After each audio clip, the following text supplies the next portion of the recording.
South India shopping mall the wedding Mantra సరికొత్త wedding collection South India shopping mall.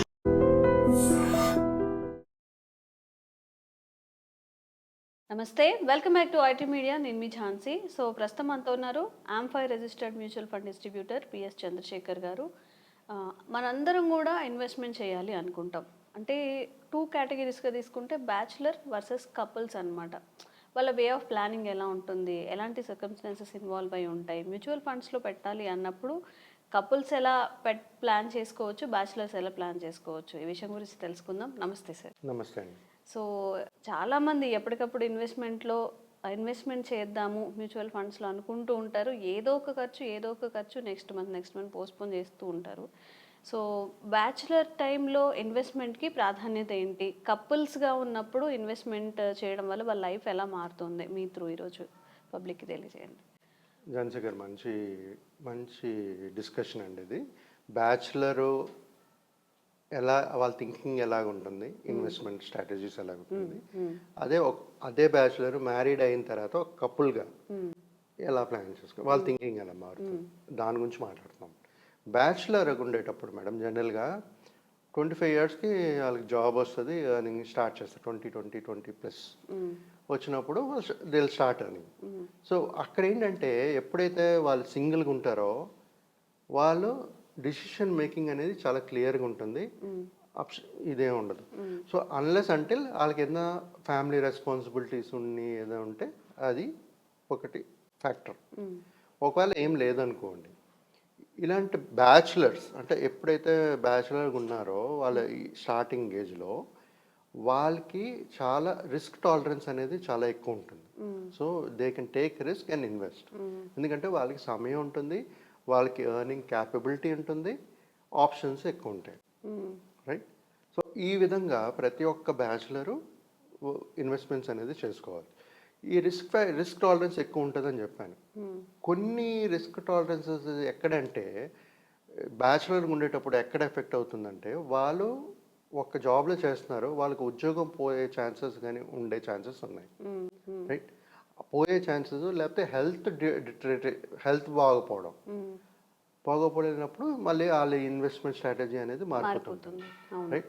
So ఎప్పుడైతే bachelor ఉండి ఒక healthy life ఉంది అనుకునేటప్పుడు వాళ్ళ ఇన్వెస్ట్మెంట్ స్ట్రాటజీ చాలా రిస్క్ తీసుకుంటూ మంచి ఇన్వెస్ట్మెంట్స్ ప్లాన్ చేసుకుంటూ మంచి వెల్త్ క్రియేట్ చేయగలుగుతారు. అదే కాకపోతే బ్యాచులర్ ఉండేటప్పుడు ఇంకో ఛాన్సెస్ ఏంటంటే ఎక్కువ లోన్ తీసుకోవడం మొదలెడతారు. అంటే ఫర్ లగ్జరీ లైఫ్, ఐఫోన్ అని, లేకపోతే కార్ అని, లేకపోతే ప్రాపర్టీస్ అని. సో మన అక్కడ చూసుకోవాల్సింది ఏంటంటే బ్యాచులర్ లైఫ్ ఉండేటప్పుడు మనకు వచ్చిన డబ్బుల్ని మనం వెల్త్ క్రియేట్ చేసుకుని ఎలాగా మన రెవెన్యూ జనరేట్ చేసుకోవాలి, ఒక వెల్త్ ఎలా క్రియేట్ చేసుకోవాలి. సో ఇది బ్యాచులర్ లైఫ్. అదే పర్సన్ మ్యారేజ్ అయిపోయింది, సో ఇప్పుడు ఇద్దరు ఉన్నారు. సో ఇక బ్యాచులర్ ఉండేటప్పుడు ఒక గోల్ సెట్ చేసుకుంటాడు, ఆయనే ఒక గోల్ సెట్ చేసుకుంటే డిసిషన్ మేకింగ్ వెరీ క్లియర్గా ఉంటుంది, ఇన్వెస్ట్మెంట్ చేసుకుంటూ వెళ్ళిపోతుంటారు. మ్యారేజ్ అయిపోయిన తర్వాత ఏంటి, ఇద్దరు ఉన్నారు. ఇప్పుడు ఆ ఇద్దరు గోల్స్ మ్యాచ్ అవ్వాలి. అంటే కొన్ని కామన్ గోల్స్ ఉంటాయి. ఇప్పుడు పెళ్ళి అయిపోయిన తర్వాత పిల్లలు common goal, retirement common goal, పిల్లల మ్యారేజ్ కామన్ గోల్. అదే బ్యాచులర్ ఉన్నారనుకోండి, ఒకే గోల్, ఒకే డిసిషన్ మేకింగ్. ఇక్కడ ఏంటంటే ఇద్దరు కలిసి ఇన్వెస్ట్ చేయాలి. అక్కడ ఒక్కరే చేస్తున్నారు, ఇక్కడ వైఫ్ పని చేస్తున్నారు, హస్బెండ్ పని చేస్తున్నారు. So double income. So planning అనేది కరెక్ట్ చేసుకోగలిస్తే మన ఏ గోల్ అయినా సరే, హౌస్ కొనాలన్నా, లేకపోతే రిటైర్మెంట్ అన్నా, మ్యారేజ్ అన్నా, ఏదైనా సరే కంబైన్గా ప్లాన్ చేసుకోవచ్చు. ప్లాన్ చేసుకునేటప్పుడు ఏంటంటే, ఒకవేళ బ్యాచులర్గా చేసుకునేటప్పుడు మోడ్ ఆఫ్ ఇన్వెస్ట్మెంట్ ఏమో మనం సింగిల్ తీసుకుంటాం. మ్యారేజ్ తీసుకునేటప్పుడు మనం సింగిల్ తీసుకోవచ్చు, జాయింట్ తీసుకోవచ్చు. అంటే ఇద్దరు కలిసి పెట్టుకున్న జాయింట్ అకౌంట్ కింద క్రియేట్ చేసుకుని ఇన్వెస్ట్మెంట్స్ అనేది స్టార్ట్ చేయవచ్చు. సో ఇలా ఎప్పుడైతే నేను చెప్పాను కదా మేడం, మ్యారేజ్ అయిన తర్వాత ఒక కపుల్ డిసిషన్ మేకింగ్ ఇద్దరు కలుస్తుంది. సో ఇలాంటి కలిసినప్పుడు రిస్క్ అనేది ఏంటి, ఇక్కడ షేర్ చేసుకుంటున్నారు, తగ్గించుకున్నాం. మనం ఏమంటాం, ఇన్వెస్ట్మెంట్లో చేసేటప్పుడు డైవర్సిఫై చేసుకుంటే రిస్క్ తగ్గుతుంది అంటారు. ఇక్కడ ఏంటి రిస్క్, వీళ్ళిద్దరూ ఇన్వెస్ట్మెంట్స్ చేస్తారు, వాళ్ళు రిస్క్ డైవర్సిఫై చేసుకుంటారు. బట్ వాళ్ళ ఇన్వెస్ట్మెంట్స్ ఏదైతే ఉందో పార్ట్ ఆఫ్ ద ఇన్వెస్ట్మెంట్, అంటే మొత్తం ఇన్వెస్ట్మెంట్ ఒక్కరే చేయకుండా ఇద్దరు చేస్తారు. సో గోల్స్ అనేది రీచ్ అయ్యే ఛాన్సెస్ చాలా ఈజీగా ఉంటుంది. ప్లస్ లేదు అంటే ఒక కప్పులు ఉండేటప్పుడు ఒక గోల్ ఒక హస్బెండ్ ప్లాన్ చేసుకోవచ్చు, ఇంకో గోల్ వైఫ్ చేసుకోవచ్చు. ఫర్ ఎగ్జాంపుల్ కపుల్ మ్యారీడ్ ఉన్నారు, అబ్బాయి ఏమో రిటైర్మెంట్ ప్లానింగ్ చేస్తున్నారు, హౌస్ ప్లానింగ్ చేస్తున్నారు. వాళ్ళ వైఫ్ ఇన్కమ్తో వాళ్ళ పిల్లలు చదువులు కానీ వాళ్ళ పిల్లల మ్యారేజ్ కానీ ప్లాన్ చేసుకోవచ్చు. సో ఈ విధంగా ఏంటంటే మన ఇన్వెస్ట్మెంట్స్ చేసుకునేటప్పుడు, మన బ్యాచులర్గా ఉండేటప్పుడు, కపుల్గా ఉండేటప్పుడు వాళ్ళ థింకింగ్ అనేది మారిపోతుంటాయి. రిస్క్ చూడండి, రిస్క్ ఎపటైట్ చూడండి. రిస్క్ ఎపటైట్ కూడా ఇప్పుడు ఒకే పర్సన్ సంపాదిస్తున్నారు అనుకోండి, ఇద్దరు కపుల్ మ్యారీడ్ కపుల్లో, అప్పుడు రెస్పాన్సిబిలిటీస్ ఎక్కువ అయిపోయేటప్పుడు ఏం చేయాలి, వాళ్ళ ఇన్వెస్ట్మెంట్స్ కూడా పెరగాలి. ఎందుకంటే అన్ని గోల్స్ ఒకరే పే చేస్తున్నారు. సో ఆ మోడ్ ఆఫ్ ఇన్వెస్ట్మెంట్స్, ఒక వెల్త్ క్రియేట్ చేయాలంటే ఎక్కువ ఇన్వెస్ట్ చేయాలి. సో ఎక్కువ ఇన్వెస్ట్ చేయాలంటే ఎక్కువ ఇన్కమ్ రావాలి. సో అక్కడ రెస్పాన్సిబిలిటీస్ పెరిగేటప్పుడు మన ఛాన్సెస్ ఆఫ్ గోయింగ్ రాంగ్, అంటే తప్పు డిసిషన్స్ తీసుకునే ఛాన్సెస్ అనేది ఉంటుంది. సో ఇలాంటి సిచ్యువేషన్స్లో కూడా, ఎందుకంటే ఒక హ్యూమన్ సైకాలజీ టెండెన్సీ ఏంటంటే మనం ఎప్పుడైతే మనకి ఎక్కువ ప్రెషర్ ఉన్నప్పుడు మనం రాంగ్ డిసిషన్స్ తీసుకుని మనం ఇన్వెస్ట్ చేస్తూ పోతాం.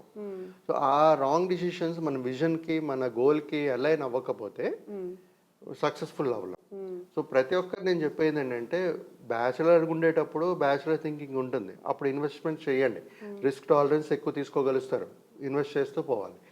With in a span of, అంటే ఇప్పుడు 23, 25 అనుకోండి, ఇప్పుడు జనరల్గా 27, 28 ఇయర్స్లో మ్యారేజ్ చేసుకుంటున్నారు. So you have a gap of 5 years. So ఆ 5 yearsలో అగ్రెసివ్గా ఇన్వెస్ట్ చేసుకుంటే ఒక వెల్త్, ఒక ఎంతో కార్పస్ అనేది క్రియేట్ అవుతుంది. దాని తర్వాత it makes your life easy అయిపోతుంది. కపుల్ అయిన తర్వాత కూడా ఏంటంటే ఇద్దరు సంపాదించుకుంటే కొంచెం తగ్గించుకుంటూ వెల్ ప్లాన్డ్గా చేసుకుంటూ వెళ్ళచ్చు. అది ఒక్కరే సంపాదిస్తే మాత్రం కొంచెం ప్రాబ్లం అవుతుంది. అదే మీరు బ్యాచులర్గా ఇన్వెస్ట్ చేయలేదనుకోండి, సో మీ మ్యారేజ్ అయిన తర్వాత ఇంకా రెస్పాన్సిబిలిటీస్ పెరిగిపోతాయి. మీరు you have to invest more. మీకు అంత ఇన్కమ్ లేనప్పుడు ఏం చేస్తారు మీరు? సో బేసిక్ డిఫరెన్స్ ఏంటంటే, ఈ బ్యాచులర్ ఉండేటప్పుడు ఇన్వెస్ట్మెంట్స్ అనేది ఇంపార్టెంట్ చేసుకోవాలి. మీకు బ్యాచులర్ లైఫ్, మ్యారీడ్ లైఫ్ మధ్యలో ఒక 4-5 years ఉంటుంది గ్యాప్. ఆ గ్యాప్లో మీరు ఇన్వెస్ట్మెంట్స్ చేసుకుని ఒక కార్పస్ క్రియేట్ చేసుకుంటే మీ ఫ్యామిలీ ఫ్యూచర్కి ఒక ప్రొటెక్షన్ ఉంటుంది. ఈ విధంగా ప్రతి ఒక్క బ్యాచులరు, కపుల్ వాళ్ళ గోల్స్ క్లియర్గా పెట్టుకుని ఎలాగ ఇన్వెస్ట్ చేయాలి అనేది ఎవరైనా ప్రొఫెషనల్ దగ్గరికి వెళ్ళినా వాళ్ళు మీకు చెప్పగలుస్తారు.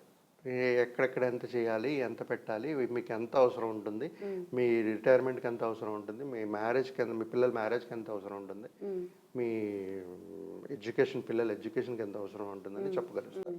సో ఈ విధంగా ఎవరైనా ప్లాన్ చేసుకుంటూ వెళ్తే, బేసిక్ డిఫరెన్స్ ఇదే మేడం. బ్యాచులర్ అంటే రిస్క్ ఎక్కువ తీసుకోగలరు, ఫ్యామిలీ అయితే రిస్క్ అంత ఎక్కువ తీసుకోలేరు. ఇఫ్ ఓన్లీ హస్బెండ్ వర్కింగ్ అయితే. అది ఇద్దరు వర్క్ చేస్తున్నారంటే మనం ఆ గోల్స్ షేర్ చేసుకుంటూ వెల్ ప్లాన్డ్ పోర్ట్ఫోలియో క్రియేట్ చేసుకుని ఇన్వెస్ట్మెంట్ చేసుకుని వెల్త్ క్రియేట్ చేయగలుగుతాం. ఓకే. సో ఎవరైనా ఇన్వెస్ట్మెంట్ చేయాలి అన్నప్పుడు సార్ చెప్పారు చాలా ఇంపార్టెంట్ పాయింట్స్. మీకు అర్థమైందో లేదో నాకు తెలియదు, నాకు క్లారిటీగా చెప్పారు.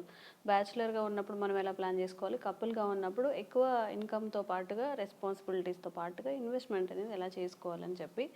సో ఎంతసేపు సంపాదించడమే కాదు, ఇన్వెస్ట్మెంట్ త్రూ కాస్త మనం ఇంకొంచెం డబుల్ చేసుకునే అవకాశాలు కూడా ఉన్నాయి. కాబట్టి తప్పకుండా వినియోగించుకుంటారని అనుకుంటున్నాము. Thank you so much sir. Thank you అండి.